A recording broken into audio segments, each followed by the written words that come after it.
Hello there guys, and welcome back to the channel. Thank you very much for tuning in. So we're back here with another Fortnite gameplay analysis, and for this one unfortunately we don't have any footage from the replay mode as there's been a number of updates to the game recently, so unfortunately that's invalidated my replay that I had for this particular gameplay. So unfortunately we don't have that. We've just got the raw gameplay that I recorded from my perspective. So we're going to roll with that today, and in this particular video we're going to talk a little bit about prioritization of targets. When you find yourself in a situation you're approaching two people or more fighting, how do you choose between them? Which one do you choose? And you know, how do you then approach battle based on that? So we're going to touch on that a little bit in this video. But kicking things off here, we're jumping out the bus straight away and jumping into Moisty Mire.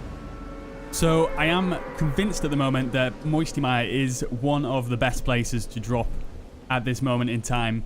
There's a ton of wood there, ton of chest spawns, ton of floor loot spawns. I think in total there's probably about 6 or 7 chest spawns in there. So it just makes for a really good place to get started, get geared up. And if it's at the start of the bus route as well, you do tend to get a few players dropping there. So it isn't, you know, completely quiet. You do get a bit of action early on, which is always fun. So I'm dropping here at Moisty. I always drop on this west side of the area. And the reason I do that is because there's all these floor loot spawns. So you don't have to worry about, you know, finding a chest. So you can just grab this floor loot. You know, usually there's a gun there.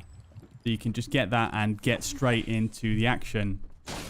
And another benefit of dropping kind of in the same area, in the same spot, frequently is that you are going to be more used to where to push from where you first start there based on other gunfights you hear in the area. And you're going to be able to anticipate where people are going to come from a lot easier.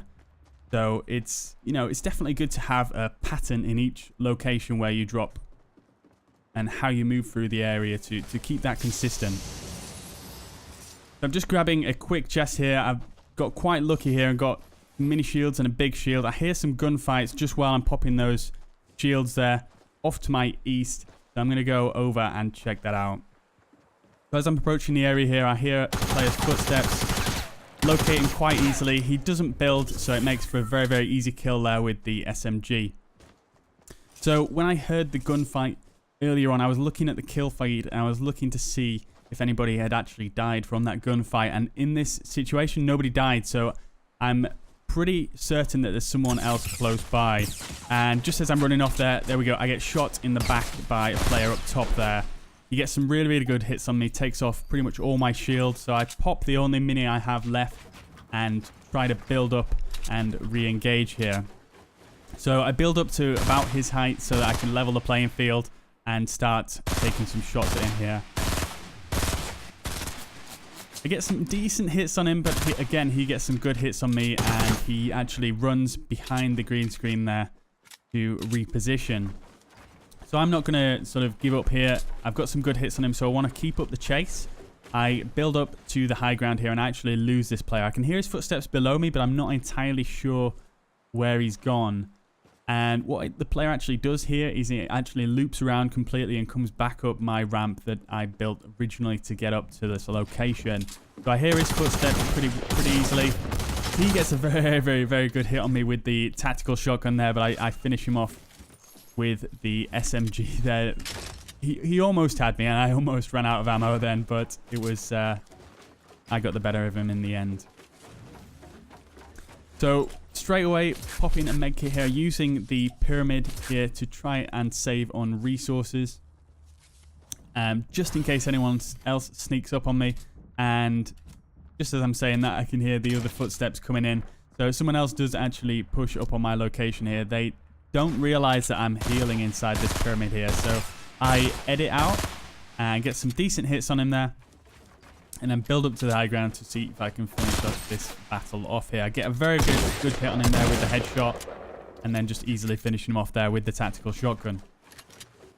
So you may have noticed there just one pretty cool thing about using the pyramids to kind of heal up in and hide like that is that when you edit peek to have a look around the area, you can see in all directions. So it's very, very useful if you are using those. And it can give you some good visibility before you actually come out of there. So what I'm going to do now is I'm just going to move around the whole area. Just make sure there's nobody else here.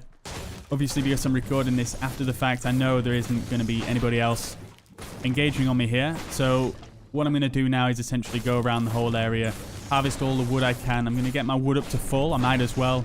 At Moisty, there's a ton of wood to harvest here. So I'm going to get my wood up to full. I'm going to open all the chests that I can and really just look for more shields. And what I'd be looking for in this instance is hopefully a better assault rifle.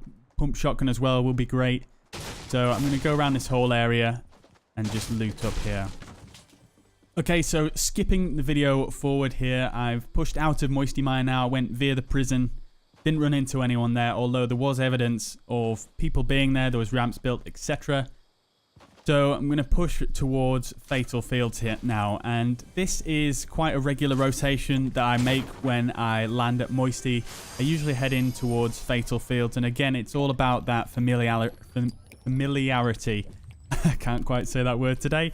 So what you should do is become familiar with certain rotations. And again, what this allows you to do is really anticipate where people are going to be. Where they're going to come from when you're on these rotations, and you're going to get used to that, and it's definitely going to help you in your battles to just be prepared, really. So I'm just grabbing one final chest here, and as I'm doing so, I actually hear some gunshots off in the distance towards the northwest. At this point, I've been running around on my own for quite a while now. There's only 12 people left, so I want to get in on the action. So I immediately start heading straight towards that battle there. I can see there's a port fort going up there, and I can also see across to the left there's someone building in the low ground there. So coming back to that prioritization here now. So I immediately start going for the guy on the high ground. And obviously I want to go for this guy and prioritize him in this fight because he has the better position. He has the high ground, he's got the port fort.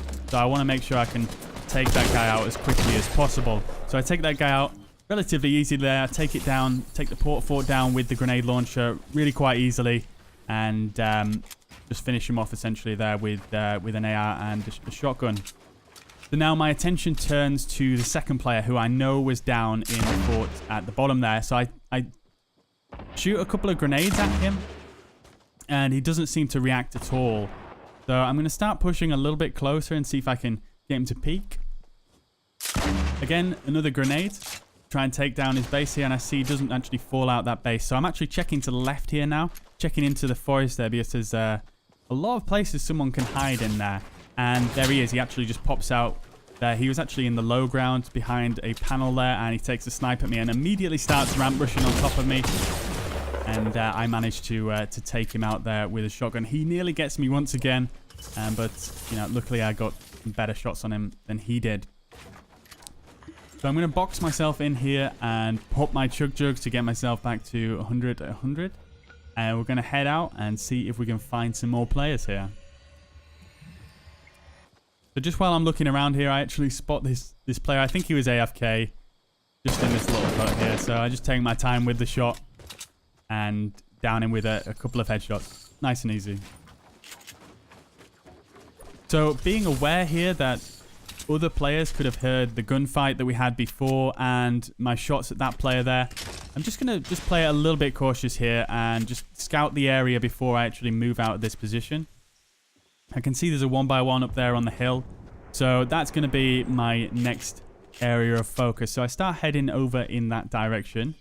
I can hear sniper shots going off in that same direction there. So my assumption at this point is that there's two players fighting. So there's one up there in the 1x1, and then there's one somewhere in the low ground that I can't quite see yet. So I start putting in a few grenades towards this base because, again, I'm prioritizing this target because he has the better position. He's got the high ground. He's got the 1x1. But after I approach here, I find out that he's not actually in the base anymore. It looks like he's pushed onto this other player in the low ground, and they're both on top of each other fighting there. So I use the grenade launcher here, and I managed to get myself a kill. Managed to kill one of the players quite easily here with the grenade. And I carry on shooting the grenades in there. I know there's another player in there somewhere, so I'm just looking here to see if I can get him out of there. And he does actually come out and starts making a push towards me. So I'm in the high ground at this point because I prioritize that position first. He starts ramp rushing up on me. I try and break him down here, but he ends up just dropping down and making a bit of an exposed push towards me, making for a relatively easy kill there. So taking out our 8th kill of the game. So straight away I'm going to go ahead and pop those minis to get my health back up, as he did get a couple of hits on me there. And I'm going to scout the area here because it's getting to the final 3 now. What I want to do at this point is I want to make sure that I can find out the location of these last players. I don't want anybody kind of jumping out on me and throwing the whole game here. So I'm going to move around here and just get this other guy's loot, and then I'm going to push towards the circle, push towards somewhere in the center to see if I can build up and find these players.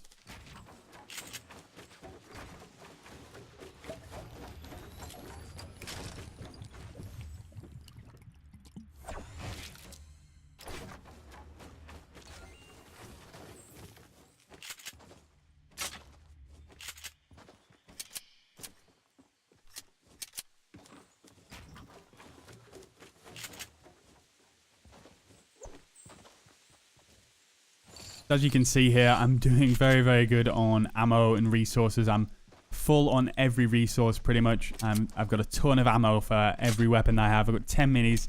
There's absolutely no reason for me to lose this game right now. So you've just got to kind of play it in situations like this. You've got to remember that you've got all those things at your disposal. You can't forget that you've got all these resources and all this ammo. You need to use that stuff to make it, you know, most likely that you're going to win the game, to put the odds in your favor. So I can hear some guys fighting over here in the distance. Again, I'm prioritizing the target with the better position here in the high ground. I'm throwing a few grenades at him to bring him down off that high ground, and he actually goes into the low ground now. I've got the high ground. So I'm bombarding this guy with grenades here because he keeps building up. He's not peeking, so I'm just going to keep blowing his buildings down to keep him under pressure here.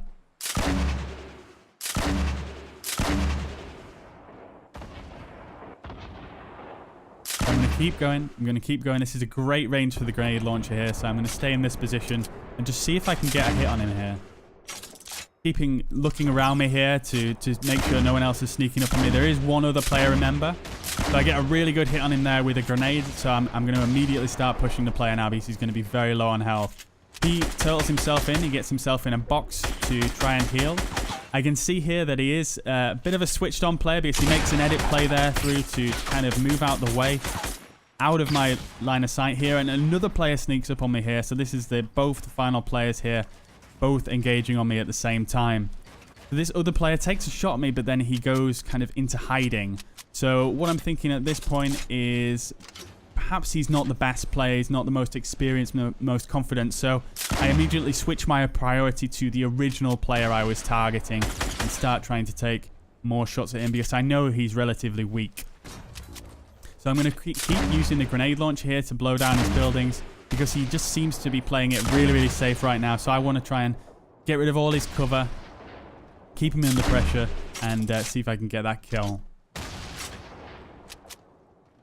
So I'm actually rotating my ramp now, so I'm in a better orientation to fight that player, and the second player exposes himself there. So I get a few really good hits on him. Again, I'm focusing this player. That was a little bit of a risky snipe right there. He was hard scoping me. That's probably not the wisest decision, but we both miss, and the fight continues here. So this player, he exposes himself there, and I just finish him off fairly easily. So I know there's a player below me, and I just hear him edit a door and open it right there. So I know he's more or less directly below me. I'm not going to give up the high ground just yet because I want to see if I can locate him before I drop down. So I'm looking around here. I'm aware that the circle is about to close in. So one of us is going to have to move. It's just a case of who moves first and how they move. So I'm actually going to start to try and make my way down inside the structure here. This is all my buildings, so I'm using edit peeking here to try and locate the player before I move out. And again, I'm making sure I stay up in the high ground here. He exposes himself there, so I try and take a shot at him. I get a relatively decent shot on him there. I drop down and miss a critical shot there. He gets a really, really good hit on me there. So this is kind of difficult here, but I hit him with that quick peek. He exposes himself. He doesn't build at all, making himself very, very vulnerable in that situation. So I hit him with the quick peek, and that's the game. So a lovely 10 kills there. And I hope you guys have enjoyed the video. So like I say, we've been talking about prioritization in this video and how to prioritize players. In this particular video, all of the players were, it was more of a positional priority, but in a case where everybody is on a level playing field, I would actually just look at how the players are playing and which one looks like the better player, and I would prioritize those. So once again, thank you guys very much for watching the video. If you like the video, hit the like button down below and hit the subscribe button if you want to see more videos like this. Once again, thank you very much for watching, and I'll see you in the next one. Bye bye.